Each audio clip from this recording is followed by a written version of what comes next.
What the hey? It's the SVU After Show, and we are back right here on AfterBuzz TV. Everybody's got daddy issues today because we are talking Season 20, Episode 11, Plastic, and Season 20, Episode 12, Dear Ben. So I guess call your father, tell him you love him. Let's talk SVU! You're tuned in to AfterBuzz TV, the ESPN of TV talk. Now, let the buzz begin. Hello and welcome back. It's time for SVU. I was not prepared for this music. I wasn't either, but it's fine. We'll go with it. We'll roll with it. All right. It's the SVU After Show. I'm Yael Tygiel. I'm so happy to be back. It's been too long. I'm here with Taylor Gates. What's up, guys? I'm so pumped. This is great. We're back. We are back. And what's fun is that you haven't seen the whole rest of the season. I haven't. I've been saving them up so I could watch them right before we do the show because I'm like, I know that I will get them confused. Like, I want them to be fresh. So, and you're welcome. I did you a service. You did us a service. Thank you. So accurate. All right, let's jump into Season 20, Episode 11, Plastic. Let's do it. My first note is we open on girl action. Yeah, we do. Thank you, NBC. I appreciated it. Yeah. That's great. Yeah. What did you think of this episode overall? I really liked this episode. I like the twists and turns.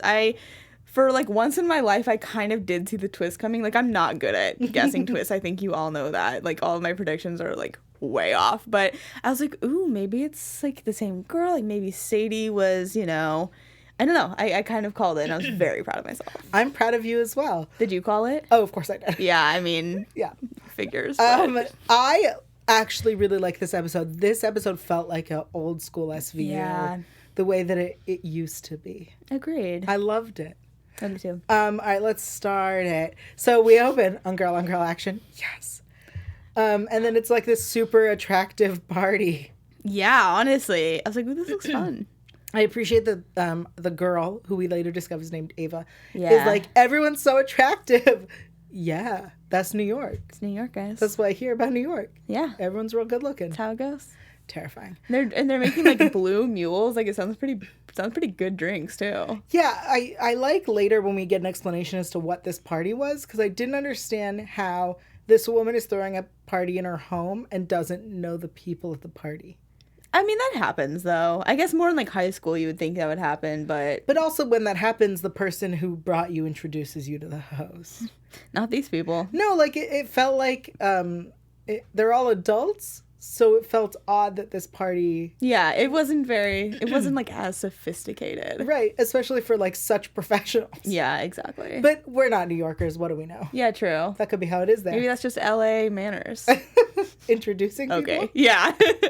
Okay, so we follow this girl who's wasted. She's running around New York ringing doorbells, and we find out her name is Ava. She woke up in a strange bed with her ankles tied, and she remembers that the guy smelled sweet, like Gucci Rush. Gucci Rush. Are you familiar with Gucci Rush? I'm not. Is that real? I don't know. I don't know. They make up some weird stuff on the show, so, like, I would not be surprised if that was just, like, some random thing they decided to name. Yeah. Face space.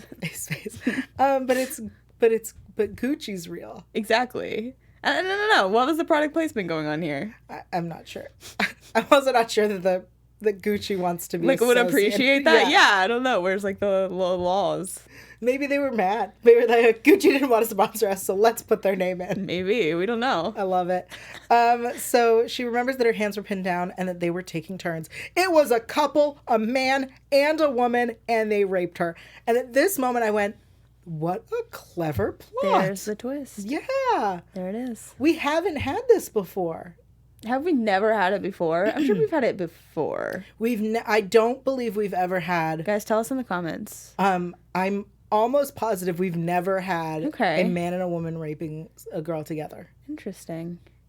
I can't recall one either, but I'm just like, there's been like 400. Like, you'd think there would have been like one or two slipped in there. Yeah, but I feel like I would remember that. That's true. You are the like encyclopedia. Thank you.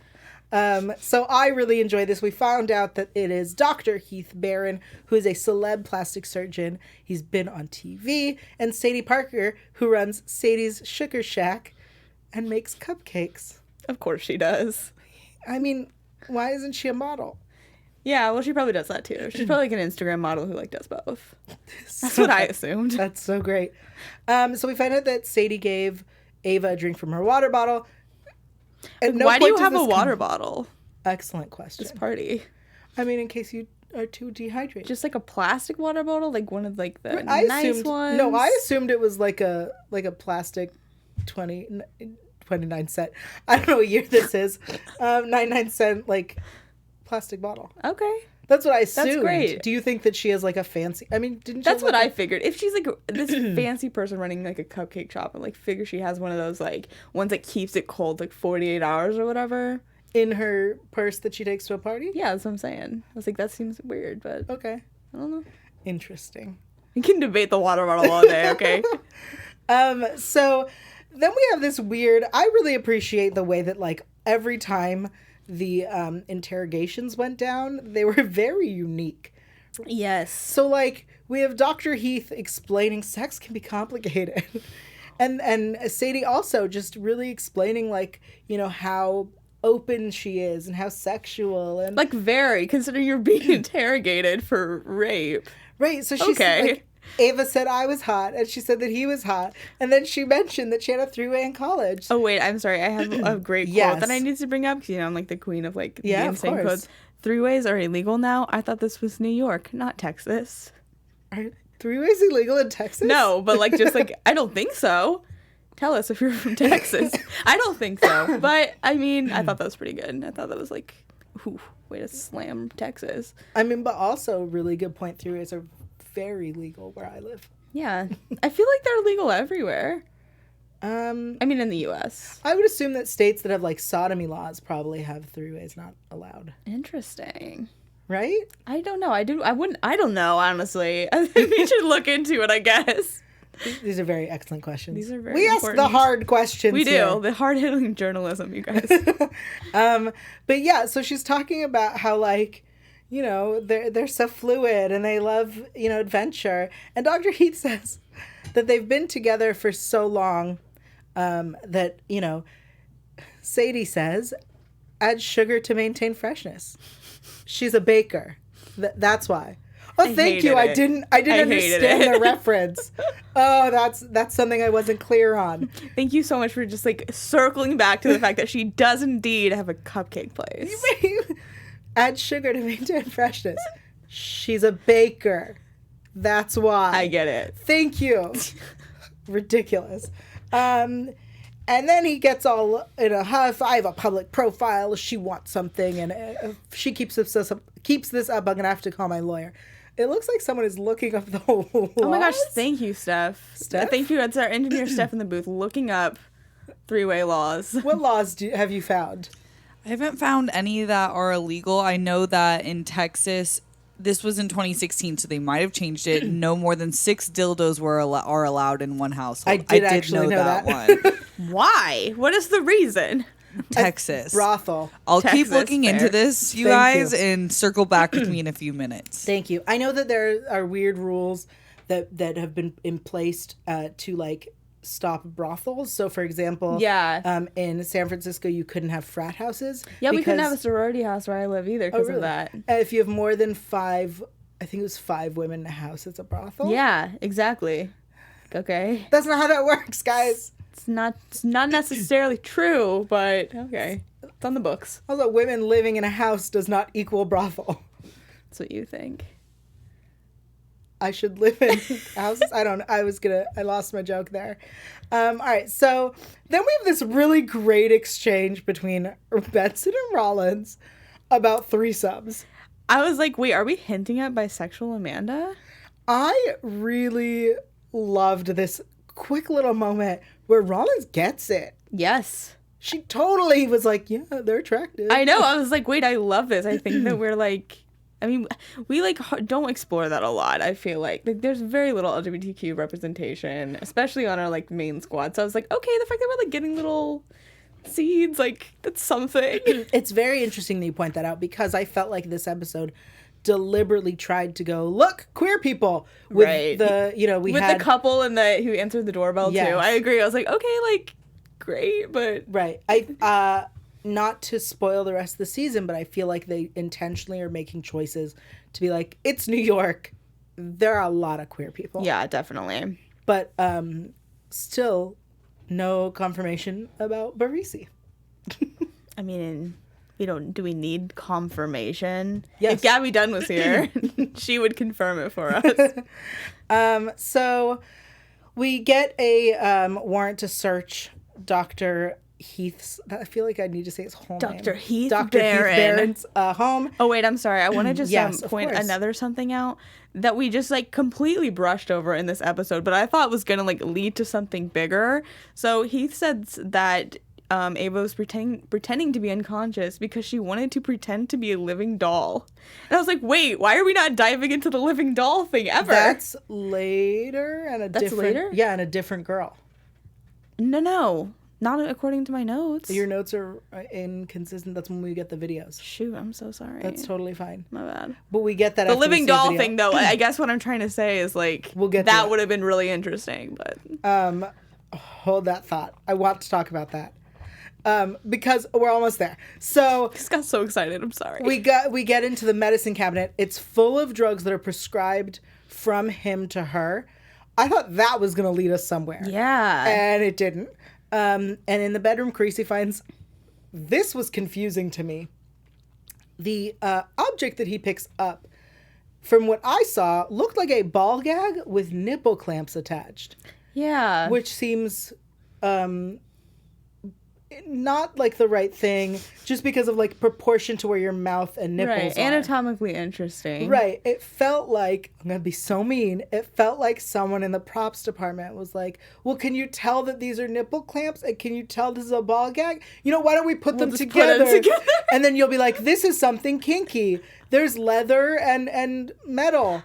That's what it think. felt like to me. Because I went, proportionally, if you have to adjust that for a body. Like, Yeah, that would be I don't know. that seems silly. Anyway, sorry, that's my notes were like, who thought of this? Okay, so then he finds in the underwear drawer as well the thumb drives, which has names and dates going back 10 years, which takes us to the living doll girl. Okay. Sorry, I got that a little confused. Totally fine. And she was not Ava. She was someone else. Okay. But I agree that it was interesting because we brought up all these women and we asked them, you know, what happened. And it was interesting that, like, that one claimed to have wanted to be a living doll. And there were other kinks. And I was like, this feels, I want to explore this more. That's what I was thinking too. I was like, ooh, this is going to lead us somewhere like really like interesting, like that we haven't really seen before. Well, maybe season 21. Maybe. Perhaps the writers were like, I've heard of this kink, and threw it in. And then they were like, oh, should we explore it? Well, I don't know what this is. I mean, we don't know about it. Yeah. Just know it is a thing. You know, we just have heard of this kink. That's what it felt like. So Dr. Heath Barron is talking to Carisi in the interrogation room and is trying to turn him on, I guess. And he's like, who wouldn't want two women melting beneath you? Blah. Yeah, I hated that line. I was like, this Here's is what's disgusting. funny. For those who haven't noticed, Dr. Heath Barron is Mark Fauerstein, who is amazing and hilarious. You may recognize him from his show Royal Pains, which was on USA Network. Or if you're a little bit older than you might remember him from Practical Magic. He was yeah. he was the husband. He was Sandra Bullock's husband, who the aunts put the curse on. That's him so to true. fall I in didn't love even with. realize that. But Yeah, he has had a very long career, and almost never, I would say, plays this. Yeah, he This doesn't. was so different. He plays usually pretty like wholesome and like the Yeah. straight man, and he's like, he got a little bit dark. Yeah, I mean, more than a little bit, I guess. He got a lot bit dark. It gets darker from here, but I really did appreciate seeing him in such a different role. Yeah, I agree. So he's trying to turn on Carisi oddly, and Sadie's talking to Benson and asking. Benson asking becomes Benskin. Inskin. Asking her if she's ever made love to a woman, and I want an answer. Me too. I think they imply that it was no, but like I don't buy that. They have implied a lot that it's no and that she's not into women. If we go back to the episode PC, Such a good one. She's like, do I give off the girl on girl vibe? I'm so surprised. Babs Duffy. Yeah. Such a good episode. Great episode. But I would like an answer. A true yes or no. You know, I don't even need a yes or no for the past. Let's live in the present. In season 21. Let's do it. Let's do it. Let's freaking go there. Alex comes back. Yeah, there's a lot of shippers, and I'm like, I'm not mad about it. Yeah. Okay, so we track down the other women. They all say it was consensual. And at this moment, I went, I've seen this episode. It's season 10, episode 10, Smut, with Michael Trucco and Kelly Hugh, where he rapes the women. He like drugs the women and then rapes them, videotapes it. And they don't have any memory of it. It felt so similar. Yeah. At this point. Yeah, I get that. Yes, correct. Agreed. So they go on the offensive and go on TV. Ava decides to drop charges. At this point, I was like, well, this episode got to find some new twist because we're running in circles. Yeah. That's when Creasy finds an encrypted video. And it's a young girl. And in the background, there are medical books. And then because he's a doctor and she's a baker, in case you guys forgot. She's a baker. So that's why there's like sugar to maintain freshness. Yeah. We find out that this girl, Cece Taylor, went missing from Brooklyn 14 years ago. So Creasy drives to medical school, and we meet this woman that Dr. Heath was into. I want more of that. That's the thing. I was like a little bit I was following it, but I was like, this feels a little bit like of a random diversion to me. Absolutely. I didn't feel like it connected quite all the way, to me at least. I agree. At this point, I went, oh, we're changing directions. We're going somewhere else real weird. Creasy drives to the medical school, talks to this lady. They go and visit where Heath used to live.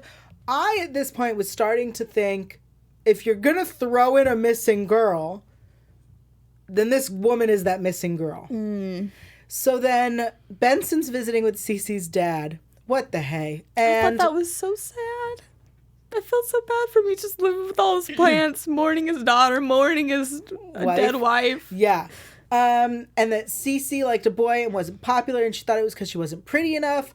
What the hey? He said it like 5 times. Yeah. I was like, subtle. I loved also how he was like, she was a good girl. He smoked a little weed, but who doesn't? And I was like, is that going somewhere? We're just like throwing that in for like no real reason. And it was the latter. Yeah. So the landlady, Heath's landlady, takes Carisi to the basement. Yes. I thought she was shady. Oh, I loved her. Mrs. Kibble? I thought, but I was like, you're like too cooperative. You're too sweet. Like, there's some undertones here, and there wasn't. She was just a nice woman, but I was like, I think that she helped murder the girl. I love this lady. So we get to the basement. We see there's a weird paneling thing. We find a dead body in the wall. At this moment, I went, oh, I guess Sadie's not Cece. So then we find out the body's not Cece. And then I was like, okay, so I was right. Yeah. So Sadie is Cece. Rollins shows Heath the video. He claims that it was sent to him. They suggest that he had a girl before he found Cece. Benson shows Sadie the video. She says, what the hey? And that's when Benson puts it all together. I really like Benson pointing out that he clearly doesn't love her. That's why he keeps bringing other people in. And that reminded me of a lot of episodes too. The thing where they just like keep recycling girls and like use the other girls to lure different ones in. There was, I think, a season 8 episode. I just remember because Olivia has bangs, and I think she was undercover. Do you know which one I'm talking about? Oh yes, it's the one where she's in Oregon. Yes, I love that episode. And she's supposed to be undercover as what's the stupid flower that they keep? Persephone, not flower. She works in like a co-op flower mart, whatever. She's a hippie. And then there's like a guy who died, and her group gets blamed, and then he was keeping a woman underground. Yes. And she was the babysitter. Yep. Yeah, I love that episode. I love that whole little plot line where they have her like be Persephone. Ugh. Oh, I liked it a I hated lot. it. All right. We have so much still to talk about, and we're running out of time. This episode was ripped from the headlines. That is the most shocking thing I've ever heard. Yeah, tell me more, because I did not know that. I didn't either, and here's what's crazy. This is the story of Dr. Grant, I don't know how to say his last name, Robichaux. Yep, it's Robicheaux. That's a lot. Yep, he is 38 and a one-time reality TV star. And he was once dubbed Orange County's most eligible bachelor. That's right, he's from LA. His 31-year-old girlfriend, Sarisa Riley, was a dance instructor. There were charges of more than a dozen women have come forward of accusations that they drugged and sexually assaulted women. So it started in 2016. There were 2 women that came forward, and there were more women that came out. Interesting. So there are sources that say the girlfriend had nothing to do with it, that she was a devout Christian, church-going girl. And so then I believe this is the lawyer who said, the DA says it was a joint venture for sure. The girlfriend is the one who meets the victim and socializes and introduces the victim to the defendant, Grant, who then we see engaging in sexual contact with the videos. There doesn't seem to be any lack of participation on her side. Interesting. And then he added, the DA, I've been doing this for a long time. I can't remember a couple doing this together. Ooh. Yeah. Crazy. Interesting. I loved finding out that it was based on a true story. That's a really messed up thing to say, but it was a crazy story, and so the world we live in is crazy. Yeah, well, they did a good job adapting it, too, because they did add their own little flares, like having him do the plastic surgery on Cece to make her look like Sadie. I was like, whoa. I did like the line, I just like being beautiful. I was like, oh, this is so cringe. But other than that. The thing is, I wanted that storyline to be more like visible. Obvious. Yeah, I agree. So I think that, when Cece's dad is like, she liked this boy, but she didn't think she was pretty enough, and she wasn't popular because she didn't think she was pretty enough. I was like, we're at the end of the episode and you're introducing this concept. Yeah. And I know that early on he points out how beautiful she is when they're on TV. She says something and his response is, isn't she beautiful? She just spoke words, sir. Isn't she beautiful? Yeah. Ridiculous. But yeah, all in all, quality episode. Yes. I was into it. All right, let's switch gears to Dear Ben. Listen, I'm going to be honest with you. Like, I was not expecting to love this episode because it was, like, very Stone-centric, obviously. But I didn't think it was half bad for the main plot points. I took some issues with the more personal issue side of it with Olivia that we'll get to. But I thought, like, the concept of the rapist coming out from hiding after 25 years and having the copycat, I thought that was kind of intriguing. I feel like had we not already done similar things, there's the episode with Jared Harris, I believe, and the girl from she was on Raising Hope, and I want to say she was on The Riches. Hold on, I'm gonna get this. It's like Minnie Driver, but she was not on Raising Hope. But The Riches is so quality, though. The girl from that. Hold on, you guys. I'm so sorry. Oh, Shannon. Shannon. What's her last name? I love her, and I forget her last name now. I know exactly who you're talking about, though. So the episode is Svengali, and Shannon Marie Woodward is the actress. Yeah, so he played Robert Morton, the serial killer, and then she becomes a victim, but she was really doing it. And so it really felt very similar. We've had other cases like this where there is a serial killer and someone comes back. Yes.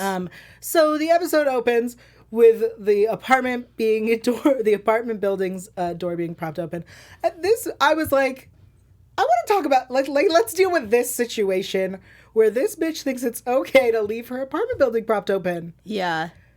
Dude, no. I don't care if you're just walking your dog. Just bring your keys. Yeah, safety hazard. Hard. Because what happens if someone else came? You're gonna lock yourself out. Exactly. Dumb. I got so mad. Anyway, so we find out that a woman who was annoyed about the door, she gets raped.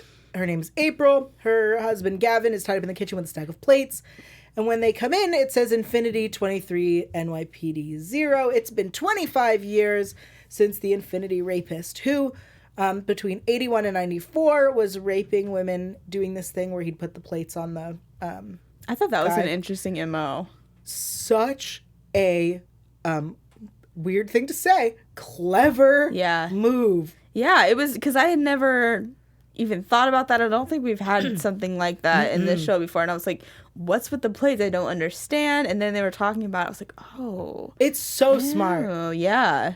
Not to like applaud. To be like be creepy, but that was, I mean, the writing was good, I feel like, for that aspect. So clever.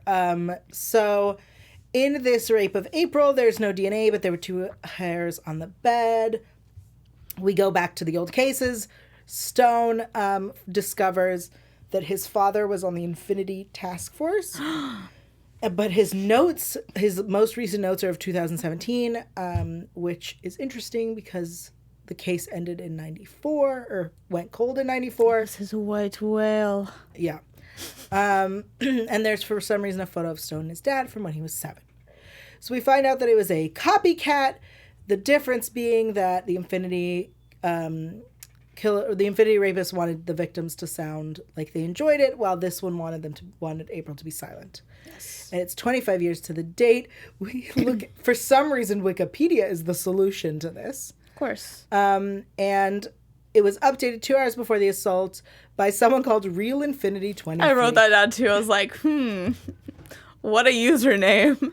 I wonder if his plan was to do another one, or if he was just like gonna do this one and sit and wait for them. And just like keep changing the name. Yeah, like that's why it's silly that he would put 23. I just feel like it was, and he was dumb. I mean, he was dumb. Well, his sister was my favorite part of the episode. Yeah, I was like, she hates this guy. She's like, welcome to it. It was like, whatever he did, it probably did. Here you go. We had so many good secondary characters in these 2 episodes. I want her, the lady from the other episode. Mrs. Kibble. Yeah, I want them in an episode Give together. me my spinoff. They're funny. They're funny. Because they're like, come on in. Come on in. Oh, yeah, I like That's it. the buddy comedy we deserve. So he's like, I wonder if it took you so long. Call me Infinity. No. I will not be doing that. No. So his name is Carl Patton. In his collection, there's a letter from Infinity to Ben Stone. Here's a part where I got a little confused. During arraignment, his lawyer says he's pleading not guilty. Meanwhile, Carl Patton is going, I should be charged for 23 I'm guilty. of these. You're only charging me for 1. That guy was so obnoxious. He really was. He like really was. He needs some help. I don't know. I don't think that this is like they were talking earlier about if he had like an insanity defense, and I don't think so. He's just the worst. He's just terrible. Yeah. Agreed. All right. So, meanwhile, Claire Newbery, the author of the Infinity books, wants an interview with Stone. She's written 3. Or she's written 2? 3. She's written 3, and she's writing 4th. How much information is there on this guy?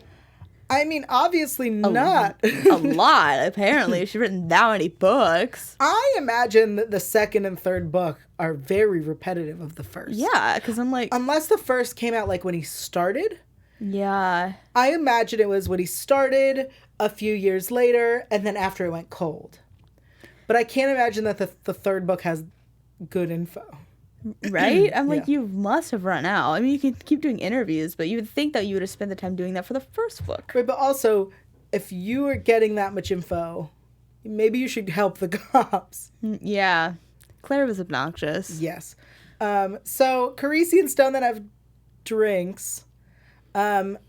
And Infinity mentions Stone in the letter, and he thinks that maybe he took that photo, and he remembers this time where his dad sent him and his sister away for the summer, and he was so mad at him. Okay. He's the son of a DA. Like, he grew up in this world, and it surprises me that it took him till now to put it all together. Like, I think if you ask Stabler's kids why, like, when he was teaching, I want to say it was Kathleen, when he was teaching her soccer, helping her with soccer, and he was trying to explain the like virginity thing. Like, Yeah. you gotta guard it. You gotta guard it because there are predators. And she was like, Dad, I'm a virgin. Do you remember that episode? Yes, I do. She put it together. Yeah. Because she understands that her dad deals with like these kinds of crimes. So the idea that Stone, Is he that bright? he's supposed to be. He's supposed to be. Anyway, Claire Newberry has an interview with New Infinity, and she's like, well, he could be dead. So Infinity gets mad and rapes her, and then writes, me. The graffiti was just stunning. The thing that I think at this point I'm like, there's an old man walking around with spray paint. Right? Like, this seems sketch. Yeah, that's silly.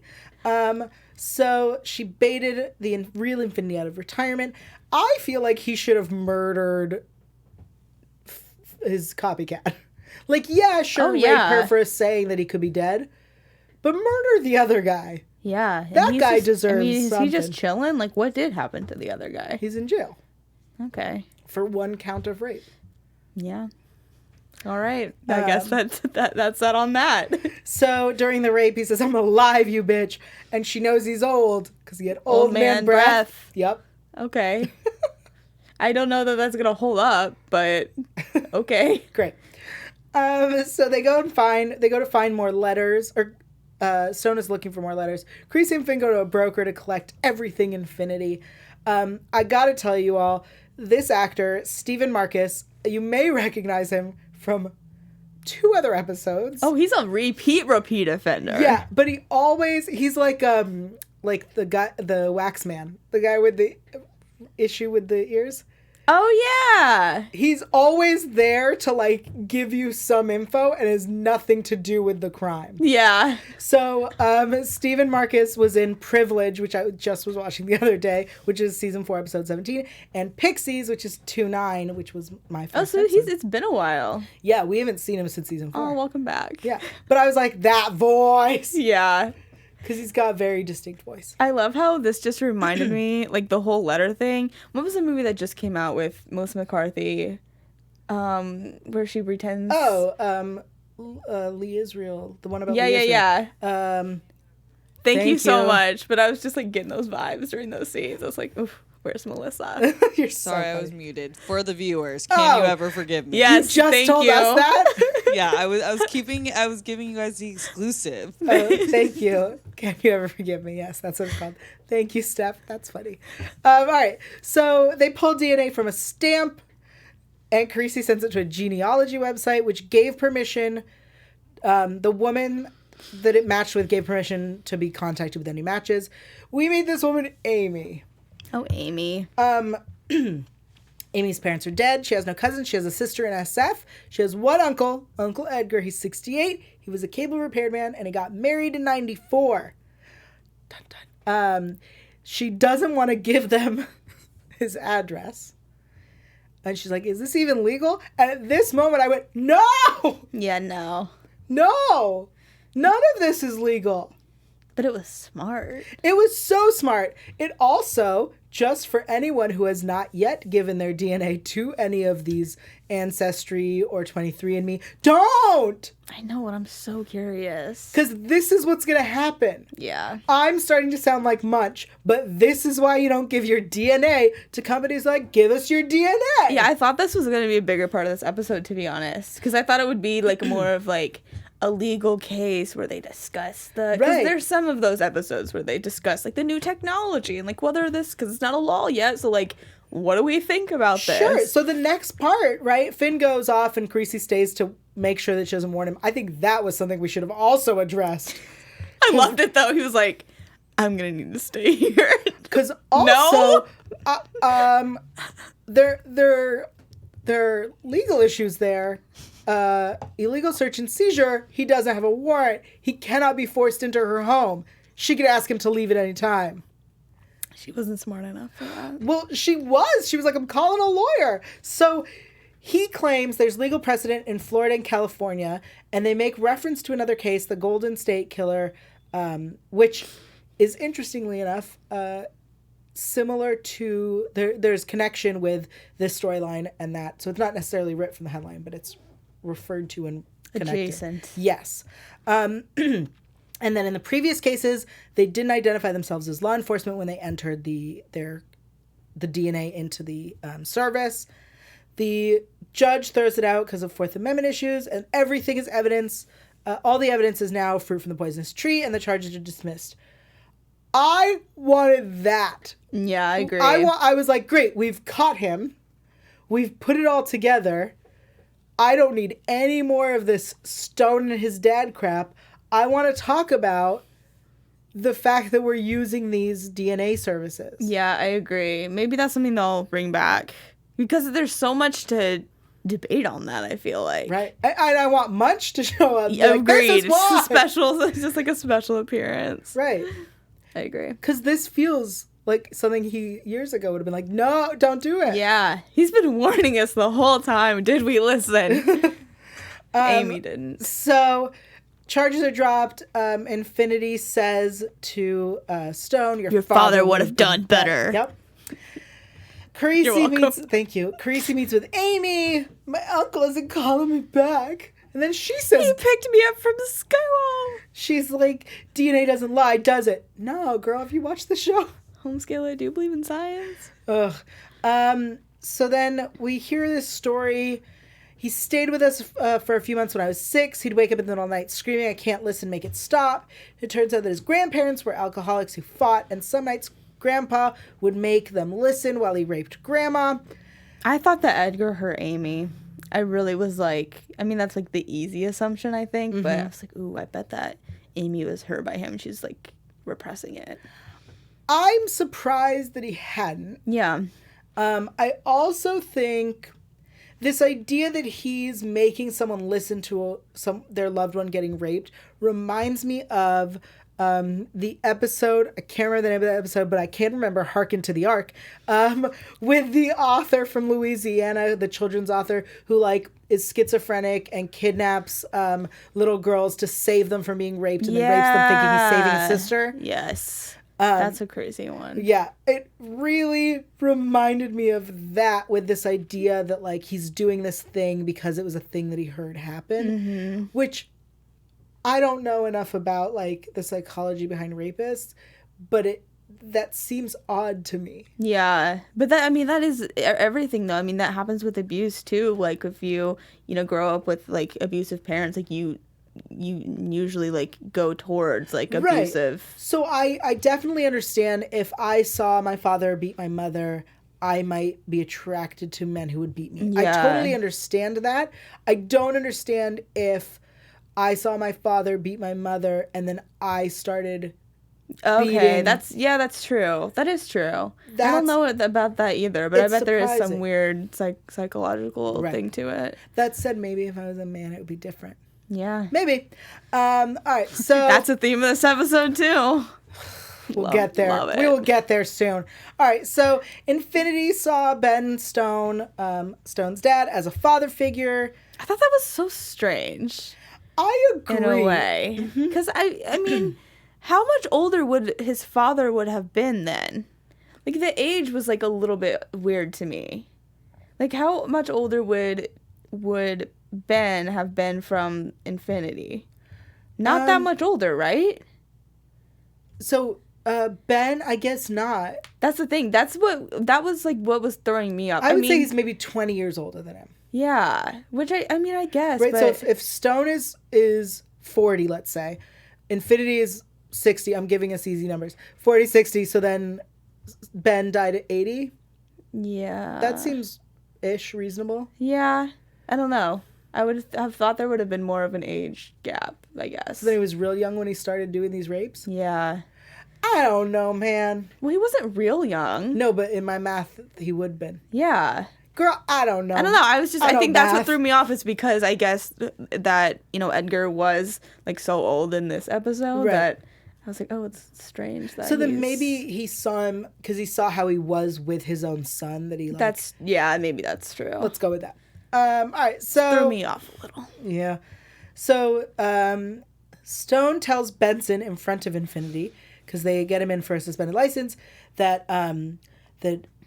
his dad was obsessed and he kept everything and he knew everything about Infinity's childhood and everything, but that Infinity clearly didn't know anything about Ben, which I was He didn't play golf. yeah, the idiot sent a card with golf clubs.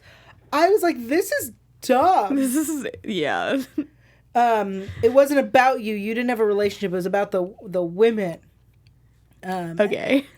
And then, so... And then they go on a whole tangent about him and Miss Peter's baseball game. I was like, have we not heard the story like 8 times? So Stone's dad missed his game, and he was a moody teen about it, and they never talked about it, and it turned out that Infinity had struck the night before, and Ben's like, it's time to forgive him.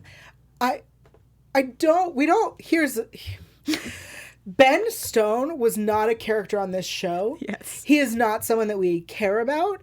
And we have not yet started caring about Stone himself, right? If we heard about Barba because we cared about him and his parents, that mattered to us. When we heard about Casey's ex-husband who was schizophrenic, who we'd never met, that mattered to us. That's such a good episode. That's the Harken to the Ark. Yeah. So that's we when we care about the character, we'll care about their parent or family member we've never met. It's like they're falling back on the fact that they think everyone has watched The Mothership, which at this point I don't think is true at all.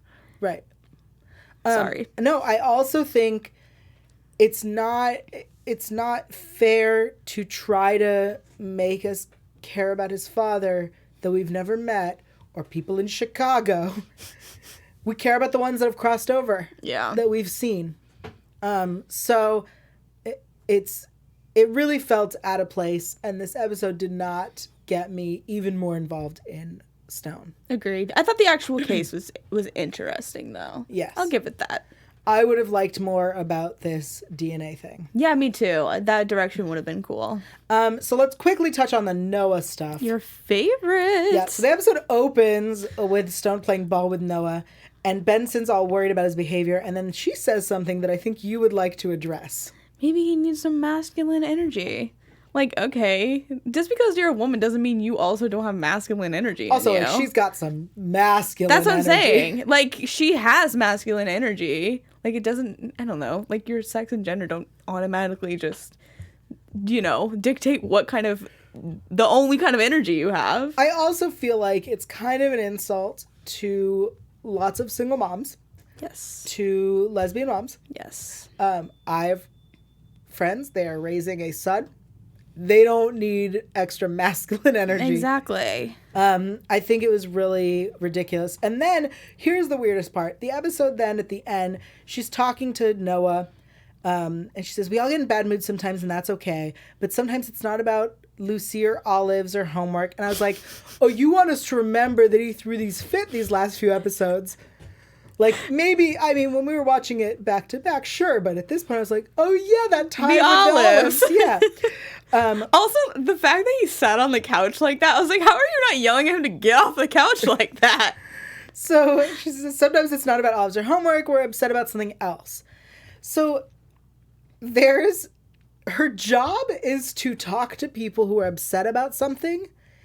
And then she, like, almost always goes, something happened. There's something else going on. It's not what they're talking about. It's something else. You didn't pick up on this on your son? That he's throwing a fit about olives and you didn't pick up that something else was going on? And think to go, it's okay to be upset and sometimes we are. And here's, the solution. Okay, so turns out it's about some Jeremy, whoever the F that is. He keeps asking me about my dad, and I told him he's in heaven. Did he love me? Yeah, kid. Someday when you're older, I'll tell you all about him. But for now, it's just team you and me. I appreciated that moment. But then we undercut it. Because Stone arrives to play catch. I'm sorry.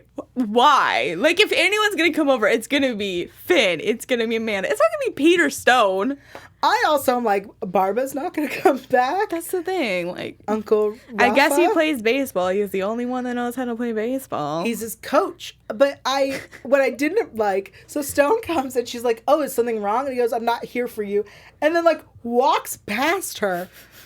And is like, let's go play ball. And she's like, okay, no, sir. I'm not here for you. I want to take him to play ball. Is that okay, mother of this child?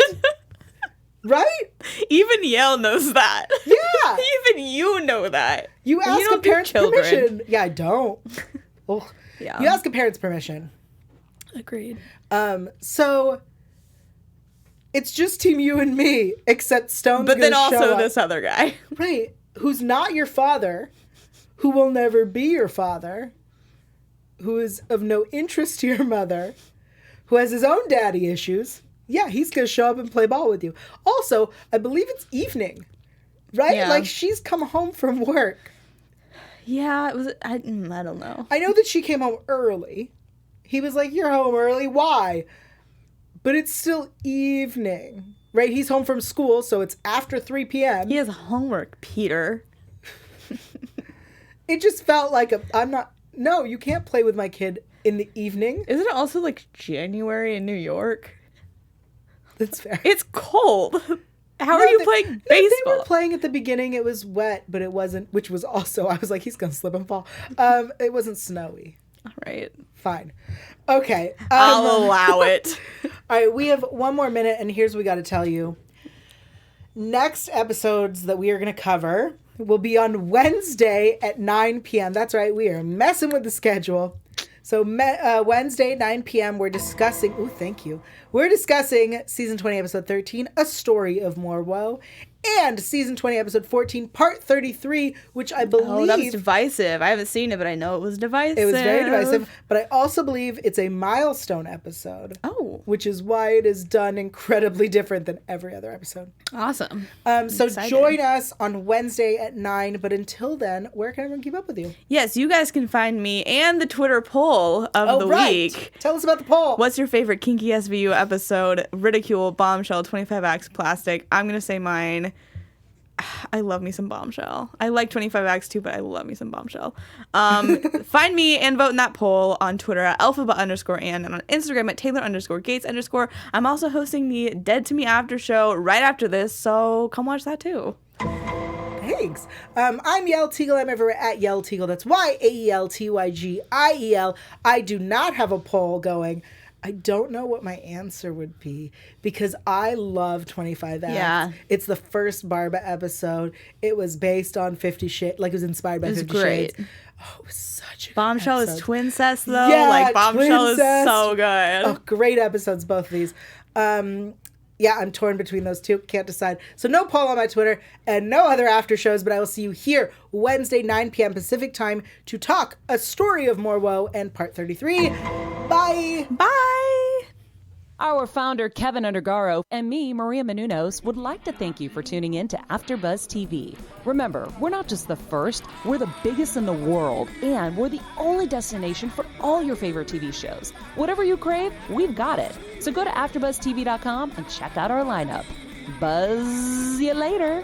The views expressed herein are those of the hosts only and do not necessarily reflect the views of AfterBuzz TV or its owners or principals.